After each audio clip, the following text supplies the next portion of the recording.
Dune Rolling is one of the most popular events here at the Not Winter Games in the Canary Islands.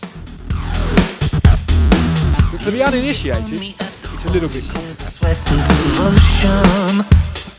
So we're going to give you a tutorial about how to do this sport properly.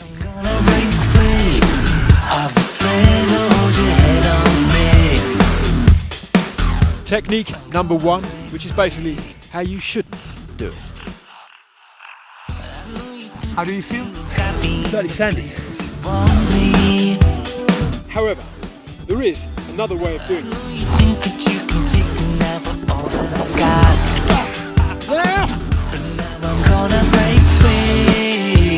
How long have you been dune rolling? In the 80s in Alaska, but it was actually in snow.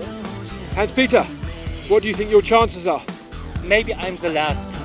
You think you might be the dark horse?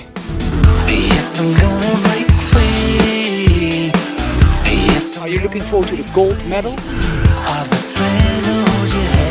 Thank you! How do you feel about your medal?